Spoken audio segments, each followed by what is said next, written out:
महाराष्ट्राला एकूण 720 किलोमीटर सागरी किनारा लाभलेला आहे। यापैकी नवी मुंबई पोलीस आयुक्तालयाच्या कार्यक्षेत्रात 104 किलोमीटर सागरी किनारा तसेच खाडी किनारा लाभला आहे। या किनाऱ्याचा गैरवापर होऊ नये, अतिरेक्यांनी घुसखोरी करू नये, अवैध व्यवसायास प्रतिबंध व्हावा या दृष्टीने सर्वांनी जागरूक राहणे आवश्यक आहे। या संदर्भातील विशेष माहिती नागरिकांना देण्यासाठी नवी मुंबई पोलिसांच्या वतीने मंगळवारी उरण येथील Rajiv Gandhi town hall pensioner park येथे सागर रक्षक दल सदस्य, ग्रामरक्षक दल सदस्य, मच्छीमार बांधव व नागरिकांसाठी एका विशेष मेळाव्याचे आयोजन करण्यात आले होते। या प्रसंगी नवी मुंबईचे आयुक्त के.एल. प्रसाद प्रमुख अतिथींच्या रूपात उपस्थित होते। काही वेळा 50% इंट्रुजन होत असतात, 50% पोलीस थांबवतात, परंतु यावर्षी नवी मुंबईमध्ये या लोकांचे सहकार्याने 100% आम्ही प्रतिबंध केलेले आहे। 100% red force was stopped with the help of Nagarik. The entire credit goes to या ग्राम रक्षक आणि सागर रक्षक दल आणि पोलीस, कोस्ट गार्डची, नॅव्हीची या सर्वांची आहे। या ऑफिसर्स या लोक मिळून कोऑर्डिनेशन मध्ये सर्व बोट्स जो बोट्स नवी मुंबईमध्ये एंट्री करायचा होता ते एंट्री करायचे अगोदर त्यांना थांबवले।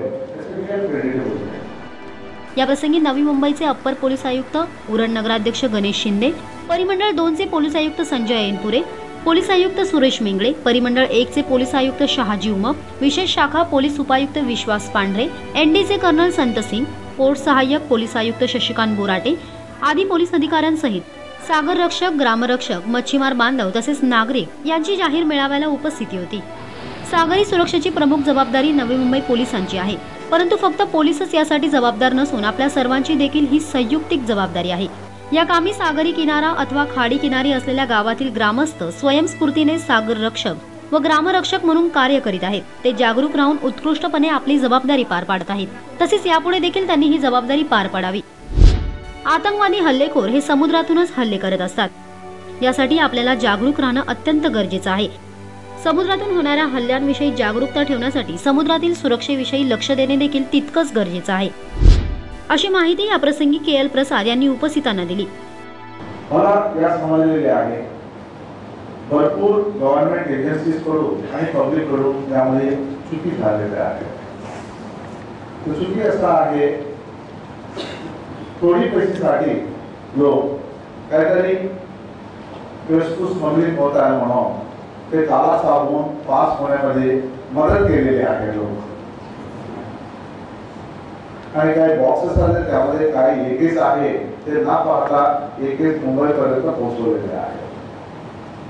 आपण जस्ट इमॅजिन करा ते मारुती बॅगमध्ये या लोक एके वेपर्स घेऊन मुंबई महानगरपालिकेमध्ये कडे जायचं आहे आणि ते एंट्री करून ते सर्व नगरसेवकावर तयार करायचा असं झाले असेल तो कॅन यू इमॅजिन आजची किती आमदार त्यावेळेला नगरसेवक होता, खासदार झाले, जिवंत राहणार ना मग किती मोठी घटना अवश्य झालेली आहे।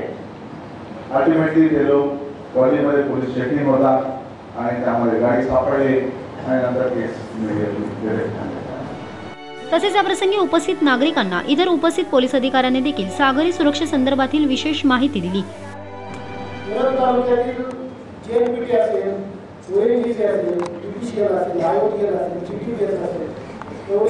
अतिशय महत्त्वाच्या आस्थापना या तालुक्यात आहेत आणि अशा महत्त्वाच्या आस्थापनांवर हल्ला करणे हा दहशतवाद्यांचा उद्देश असू शकतो आणि त्या दृष्टीने एकमेव मार्ग जो अतिशय कमकुवत आहे तो म्हणजे सागरी मार्ग आहे। अशा वेळी आपल्या सर्व सागरी रक्षकांना मच्छीमार बांधवांचा यामध्ये सहकार्य अपेक्षित आहे आणि माननीय पोलीस आयुक्तांनी आमच्याकडून जी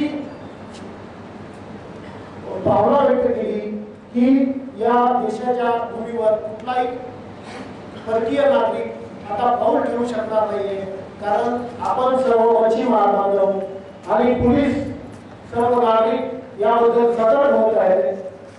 त्यामुळे सर्व नागरिकांना पुन्हा एकदा विनंती आहे की आपण यामध्ये सहकार्य करावं.